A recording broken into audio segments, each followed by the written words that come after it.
बुद्ध अवतार की करुणा से भरी कथा।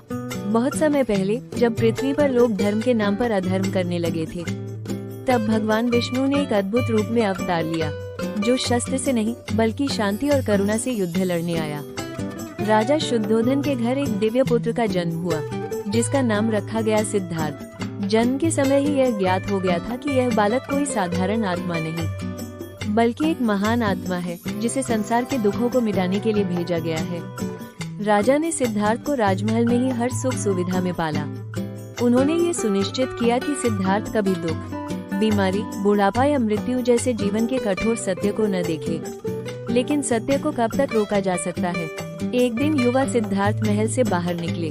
उन्होंने वहाँ 4 दृश्य देखे, एक बूढ़ा आदमी, एक बीमार व्यक्ति, एक मृत शरीर और एक सन्यासी। ये 4 दृश्य उनके हृदय को झकझोर गए। उन्होंने पहली बार जाना कि संसार में कितना दुख है, और तभी उनके भीतर करुणा का दीप जल उठा।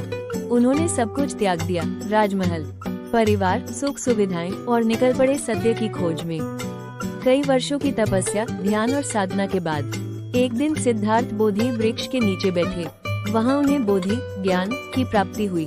अब वे केवल सिद्धार्थ नहीं रहे, वे बन गए गौतम बुद्ध, भगवान विष्णु का 9वां अवतार, जो संसार को धर्म, दया और अहिंसा का मार्ग दिखाने आए थे। बुद्ध ने कोई चमत्कार नहीं दिखाए, कोई युद्ध नहीं लड़ा, लेकिन उन्होंने जो बात सिखाई, वो आज भी दुनिया के लिए प्रकाश है। उन्होंने कहा, क्रोध करने से दुख और बढ़ता है, मोह, लालच और घृणा को त्यागो। हर जीव में भगवान का अंश है, किसी को चोट मत पहुंचाओ। शांति, सत्य और करुणा ही सच्चा धर्म है। उनका धर्म था मध्यम मार्ग, न अत्यधिक तपस्या, न अत्यधिक भोग। उन्होंने लोगों को जीवन का संतुलन सिखाया। भगवान बुद्ध ने जीवन भर सिर्फ एक ही युद्ध लड़ा, अज्ञान, द्वेष और हिंसा के विरुद्ध। उन्होंने शांति से संसार को जीना सिखाया। कहते हैं, जब जब धरती पर धर्म को समझने के नाम पर अधर्म फैलता है, तब तब बुद्ध की वाणी फिर गूंजती है, अब दीपो भव, स्वयं का दीपक बनो। सीख, बुद्ध की यह कथा हमें सिखाती है कि सच्चा बल क्रोध में नहीं, करुणा में है। ज्ञान, संयम और अहिंसा ही वह मार्ग है, जो हमें सच्चे सुख और शांति की ओर ले जाता है।